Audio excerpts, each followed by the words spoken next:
do you truly own your happiness, or does it belong to someone else? If your mood rises and falls based on a text message, a compliment, or someone's attention, then you are not in control. If your sense of worth depends on validation from others, then you are not free. You are trapped in an invisible prison, one where your emotions, confidence, and peace are dictated by forces outside of you. And as long as you rely on others to make you feel complete, you will never be whole. But what if you didn't need anyone? What if your happiness wasn't tied to relationships, approval, or external circumstances? What if you were so emotionally independent that nothing, not rejection, not betrayal, not even loneliness, could shake your inner peace? This is the power of Stoicism. It does not teach you to isolate yourself. It teaches you to become so self-sufficient in mind that you no longer rely on anyone to feel whole. You don't need others to define your worth. You don't need recognition to feel valuable. You don't need someone to love you to feel complete. Because the moment you realize that everything you need is already within you, you will stop chasing, stop depending, and stop fearing loss. You will be free. If you are ready to take back your happiness, break free from emotional dependence, and master your mind, then like, share, subscribe, and comment below. I am free. Let's begin. Number 1. You alone are responsible for your life. No one is coming to save you. There is a moment in every person's life when they realize a brutal truth. No one is coming. No hero will ride in to rescue you. No perfect savior will appear to lift your burdens. The world does not owe you kindness, fairness, or salvation. You either save yourself, or you sink. This is not pessimism, it is power. The sooner you accept this, the sooner you take full control of your life. Because as long as you wait for someone else to fix things, you are powerless. But the moment you understand that your fate rests in your own hands, you become unstoppable. Marcus Aurelius, a man who ruled the greatest empire of his time, understood this deeply. He wrote, "You have power over your mind, not outside events. Realize this, and you will find strength." The world is chaotic. People will leave, fortunes will fade, circumstances will change. But the one thing that always remains is you. And you alone are responsible for what happens next. Take, for example, the man who has spent his whole life relying on others, his parents, his spouse, his friends. In his youth, his parents provided for him. In adulthood, his partner took care of him. He never learned to be self-sufficient because there was always someone there. But what happens when time takes them away?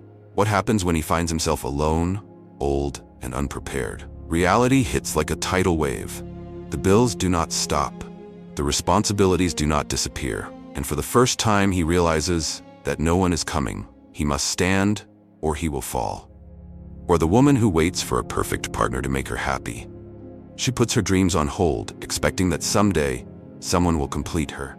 She believes happiness will come when she is loved, when she is chosen, when someone else makes her feel whole. But what happens when they don't? What happens when life does not deliver that fantasy? She is left empty because she never built her nation.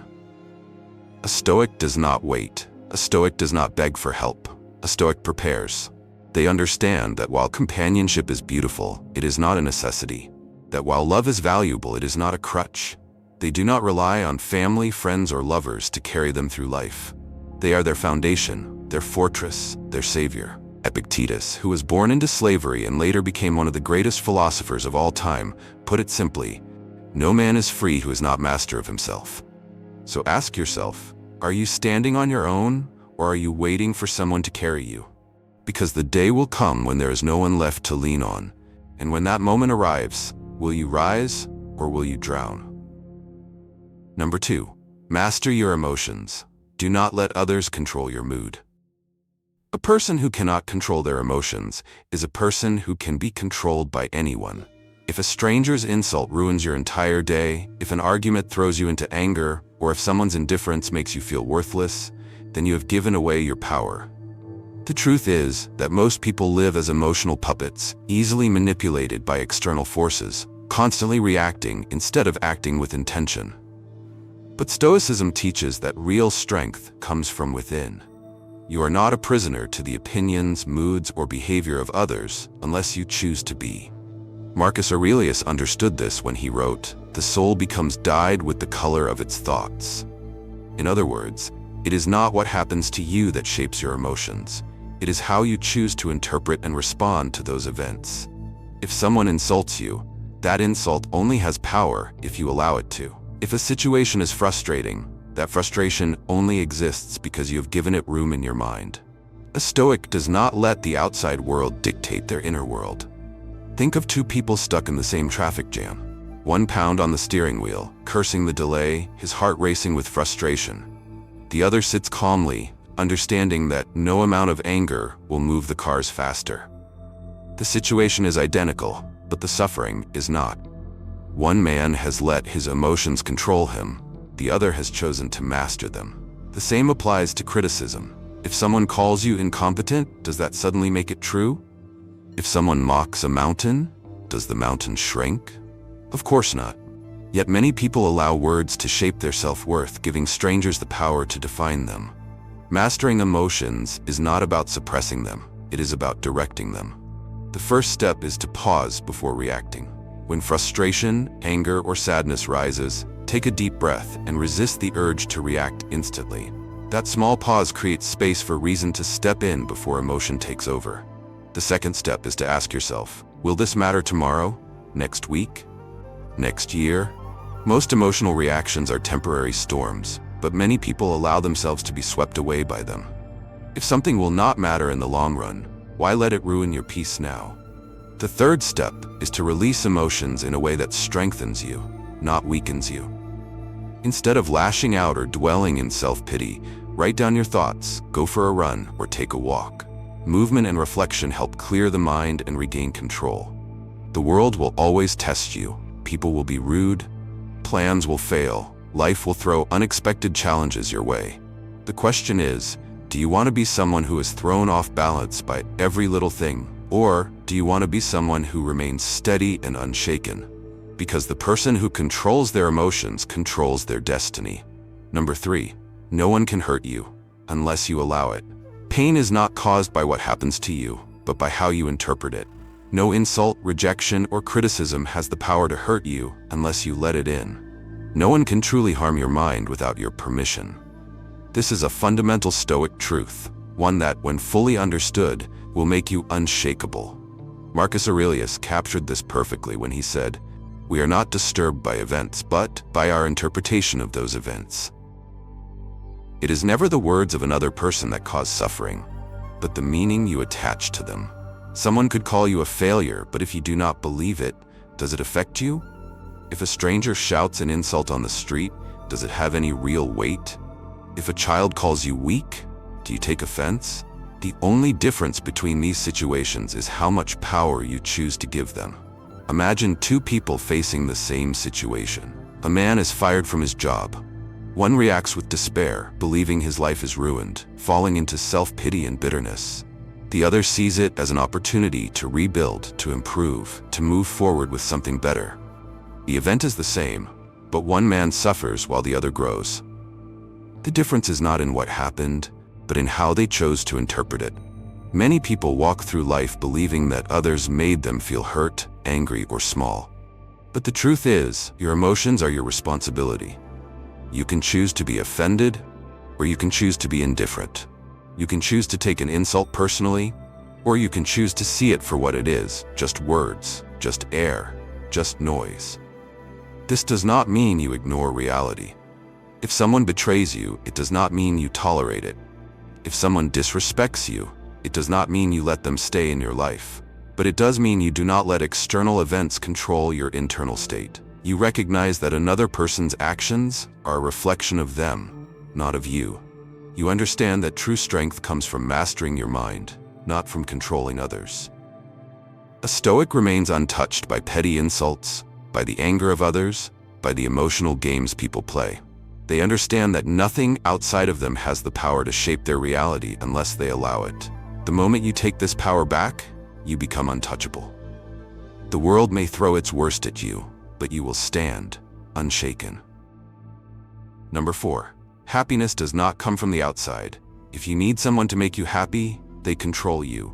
Most people spend their lives searching for happiness in other people. They believe a perfect relationship will complete them, that friendships will fill their emptiness, and that the approval of others will give their life meaning. But what happens when those people leave? What happens when their attention fades? What happens when the love they depended on disappears? They crumble, because their happiness was never truly theirs, it was borrowed. A Stoic does not live this way. A Stoic understands that happiness is an inside job. No person, no relationship, and no amount of attention can replace the strength that comes from being completely at peace with yourself. Marcus Aurelius knew this well when he said, "Very little is needed to make a happy life. It is all within yourself, in your way of thinking." If you depend on others for happiness, you will always be at their mercy. But if you learn to cultivate joy from within, you become untouchable. Take, for example, the man who chooses solitude over chaotic relationships. He does not avoid people out of hatred or bitterness. He simply refuses to let his peace be dictated by anyone else. He has seen what happens to those who attach their happiness to unstable things. He has watched friends lose themselves in toxic relationships, unable to walk away because they fear being alone. He has seen people tolerate disrespect, manipulation, and emotional games simply because they cannot bear the thought of solitude. But he is different. He walks his path, enjoying companionship when it is genuine, but never needing it to feel whole. He is free because no one has power over his emotions. Or think of the woman who refuses to seek validation through attention. She does not chase compliments, does not measure her worth by how many people desire her, and does not mold herself to fit others' expectations. She is enough on her own. While others jump from one relationship to another fearing loneliness, she embraces her independence. She spends time alone, not as a punishment, but as a choice. She understands that a partner can add to her life, but they cannot complete it. This is the difference between a person who is free and a person who is trapped. The free person knows that relationships are optional, not essential for happiness. They can enjoy love, friendships, and companionship, but they do not need them. The trapped person, however, cannot function without someone else to validate them. They fear being alone, not realizing that if you cannot be happy by yourself, no one else can fix that for you. Happiness is not found in another person. It is found in how much power you have over yourself. If your mood, self-worth, and sense of purpose depend on others, then you will always be vulnerable.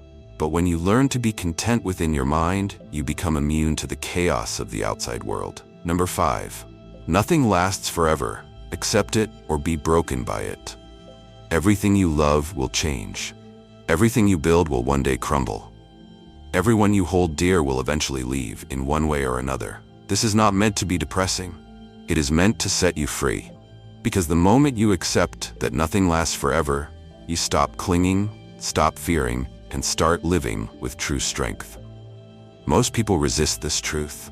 They believe love will always stay the same, that relationships will never shift, and that stability is something permanent.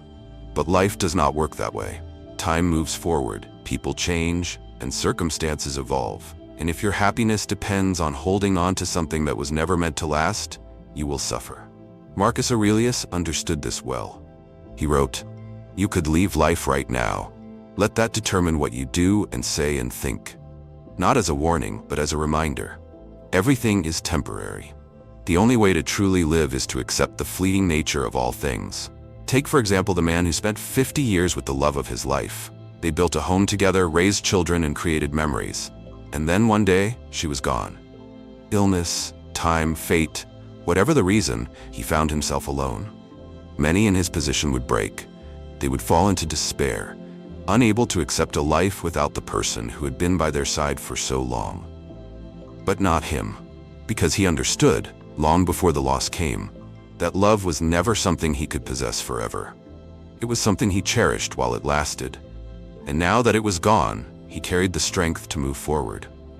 Not because he felt no pain, but because he had prepared his mind for the inevitable. Or think of the woman who, in her old age, lost her closest friends one by one. Some moved away, some passed on, and some drifted apart. She had seen many grow bitter with loneliness, clinging to the past, unable to accept that life had changed. But she did not resist reality. She did not fear being alone. She had built a life that did not depend on anyone else for stability. She embraced new experiences, found peace in solitude, and lived without regret. Because she understood that nothing lasts forever, and she had chosen to live anyway. Many people suffer not because life is cruel, but because they expected it to stay the same. They built their happiness on something temporary, never preparing for the day it would be gone. But a Stoic does not make that mistake. A Stoic loves fully, but does not cling. A Stoic enjoys stability, but does not depend on it. They walk through life knowing that everything will change, and because of that, they are never afraid. So ask yourself, are you living in fear of losing something? Or have you built the kind of strength that will endure, no matter what time takes away? Because in the end, the only thing that is truly yours is your ability to adapt, to accept, and to keep moving forward. Number 6, learn to be alone.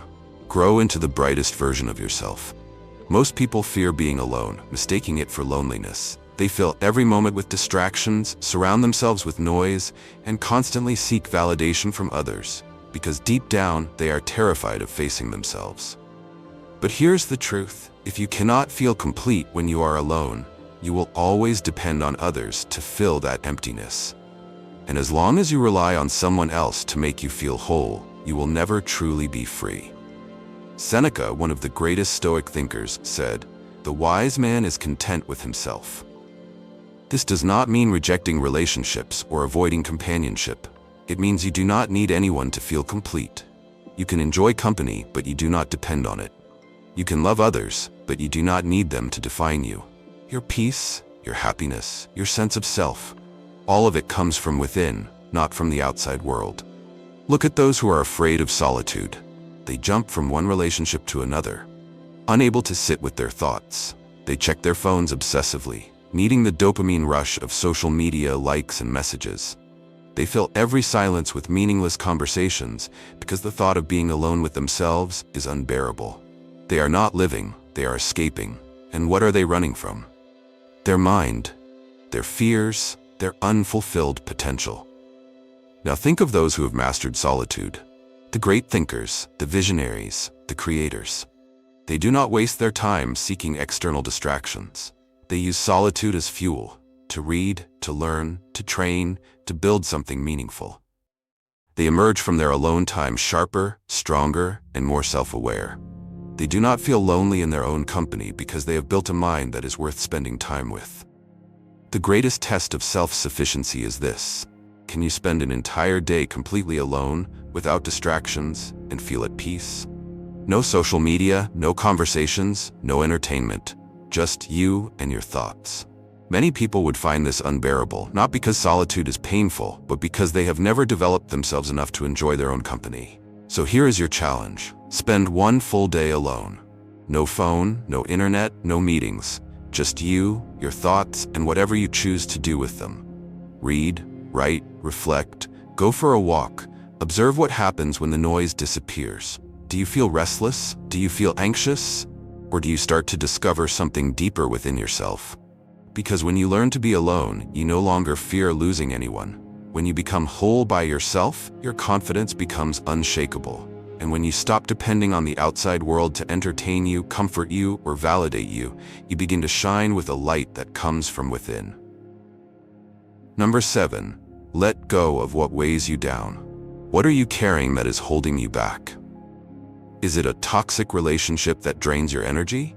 A commitment you made out of guilt rather than genuine desire? A fear that has kept you stuck for years?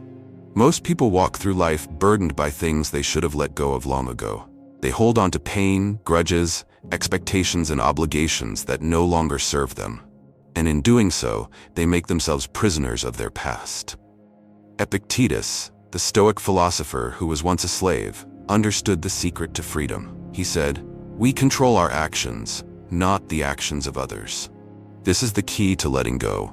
Understanding what is within your power and what is not. You cannot control how people treat you, but you can control whether you keep them in your life. You cannot control the past, but you can control whether you let it define you. You cannot force the world to be fair, but you can decide how you will respond to its unfairness. Think of a person who refuses to let go of a toxic friendship. They complain about how the other person mistreats them, yet they continue to stay. Why? Because they are afraid of being alone. Because they are attached to the past. Because they believe they owe something to someone who only takes from them. But the truth is, the weight they carry is a choice. They can let go at any moment, but they don't because they mistake comfort for peace. Or consider the man who constantly worries about the opinions of others.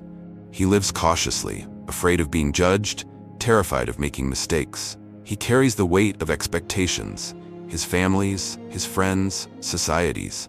But none of these burdens are real.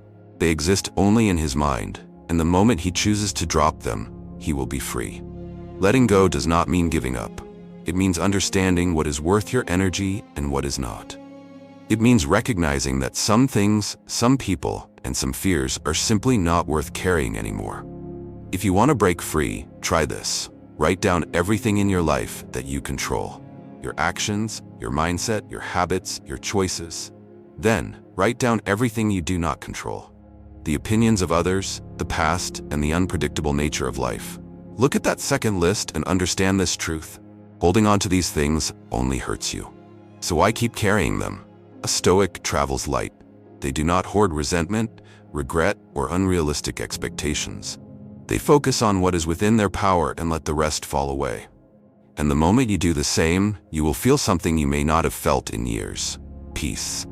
Number 8, find meaning in what you do. Without purpose, you are just existing. A life without purpose is not a life, it is just survival. Many people wake up, go to work, scroll through their phones, distract themselves with entertainment, and repeat the cycle day after day. They are breathing, they are functioning, but they are not truly living. They are drifting, waiting for something to give their life meaning, but never taking the time to define it for themselves.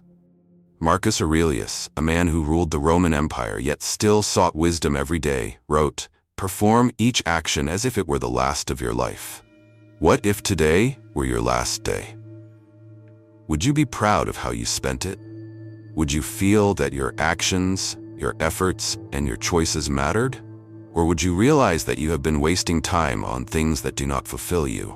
Many people feel lost because they have never stopped to ask themselves, what am I truly meant to do? They chase money without passion. They chase success without meaning. And when they finally get what they thought they wanted, they feel empty, because it was never truly theirs to begin with. Finding purpose does not mean discovering some grand destiny. It means doing what you do with intention. A Stoic does not wait for meaning to magically appear. They create it. The soldier who fights with honor has a purpose. The artist who pours their soul into their work has a purpose. The teacher who changes lives, the craftsman who perfects his skill, the writer who tells stories that move people, all have purpose, because they have chosen to find meaning in what they do. If you feel lost, start here. Write down what you love doing. Not what makes money, not what others expect from you, just what truly excites you. Then, write down what you are good at. Look for the intersection between these two things, because that is where you will find your purpose. If you love creating and you are skilled at storytelling, perhaps your purpose is to write. If you enjoy helping others and excel at teaching, maybe your purpose is to educate and inspire. Purpose is not given. It is discovered through action, through trial, through self-reflection. A life lived without direction is a wasted life. But the moment you decide that everything you do must have meaning, you stop merely existing. You start truly living. Number 9, build confidence from within, not from others' approval. Most people misunderstand confidence. They think it comes from compliments, status, or the approval of others. They believe that if they get enough validation, if enough people admire them, if enough heads turn when they walk into a room, they will finally feel secure. But this is an illusion. Confidence that depends on external validation is fragile. The moment the applause stops, the moment someone criticizes them, their self-worth collapses. Real confidence does not come from being admired. It comes from knowing, deep in your core, that you are enough, regardless of what anyone else thinks.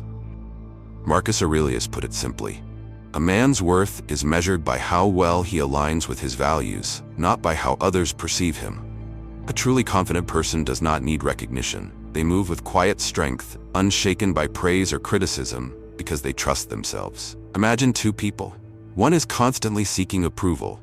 They dress a certain way, speak a certain way, and make choices based on how they think others will react. When people like them, they feel great. When people ignore or criticize them, they feel worthless. Their confidence is a roller coaster, always rising and falling based on external factors. The other person operates differently. They know who they are. They do not dress for others. They dress how they want. They do not speak to impress. They speak their truth. They do not seek approval. They live by their values. When they succeed, they do not need applause. When they fail, they do not need sympathy. Because their confidence is built on something no one can take away: their self-trust. If you struggle with confidence, the solution is not to seek more approval. It is to build an unshakable foundation within yourself. Start by writing down one thing you are proud of every day, no matter how small. It could be a skill you improved, a challenge you faced, or even just a decision you made for yourself. The more you acknowledge your progress, the less you will crave validation from others. Then, step out of your comfort zone. Do small things that make you uncomfortable. Speak up in a meeting, try a new hobby, or start a difficult conversation. Each challenge you conquer proves to yourself that you can handle discomfort and that you can trust yourself to face the unknown. Confidence is not loud. It does not beg for attention. It is silent, steady, and deeply rooted in the belief that you are enough. When you build that kind of confidence, no rejection can break you, no criticism can shake you, and no one's approval will ever be necessary. Number 10. You don't need anyone to motivate you. Create your drive. If you rely on someone else to push you forward, you will never be truly free. Waiting for motivation from an outside source, whether it's encouragement from a mentor, approval from society, or even competition with others, makes you dependent. What happens when that source disappears? What happens when no one is watching, when no one is cheering, when no one is there to push you? If you cannot move forward on your own, you will always be stuck. The strongest people in history did not wait for motivation. They created it. Marcus Aurelius, despite ruling an empire, never relied on others to push him. Instead, he wrote, "At dawn, when you have trouble getting out of bed, tell yourself, I have work to do as a human being. Why am I still lying here?" He did not need the pause or external pressure to take action. He took action because it was his duty. After all, he chose to. Now, think of the person who only goes to the gym when their friend joins them, only works hard when their boss is watching, and only studies when a deadline looms. They are not self-driven. They are externally controlled. They need someone else to pull them forward, which means the moment that person is gone, their momentum vanishes. This is why so many people fail to achieve their goals.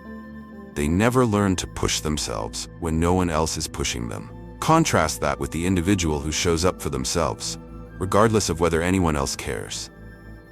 The person who wakes up early and trains in silence, the entrepreneur who builds a business without waiting for approval, the writer who hones their craft when no one is reading.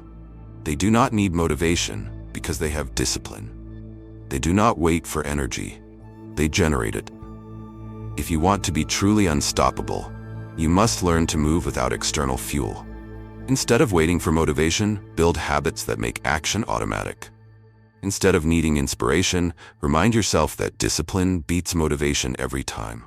When you feel like quitting, do not look for someone to encourage you. Ask yourself, who am I without motivation? Am I someone who only acts when it's easy? Or am I someone who does what needs to be done, no matter what? The answer to that question determines whether you will always be a follower, chasing the next burst of inspiration, or whether you will become a person who moves forward, no matter what, because they know no other way to live. Conclusion: true freedom comes from within. Independence does not mean isolation. It does not mean pushing people away or rejecting relationships. It means standing firm, knowing that whether someone stays or leaves, whether the world praises or criticizes you, you remain whole. When you no longer need others to validate your worth, when you no longer depend on external approval for happiness, you have reached true freedom. The truth is, you don't need anyone else to complete you, because everything you are searching for is already within you. Mastering your emotions, letting go of unnecessary attachments, and building unshakable confidence, these are not acts of detachment, but acts of strength. Stoicism does not teach you to isolate yourself. It teaches you to become so strong that you can love without dependence, give without expectation, and walk alone without fear. Victory Stoic is not for the weak. It is not for those who need constant validation, nor for those who seek their worth in the opinions of others. It is for the warriors of the mind, the ones who crave absolute independence, not just in action, but in thought, emotion, and purpose. If you are ready to take full control of your life, if you refuse to be emotionally dependent, if you choose to stand strong regardless of what life throws at you, then like, share, subscribe, and comment with a lesson that has made you stronger. Because at the end of the day, true strength is not found in needing others, but in knowing that you never had to.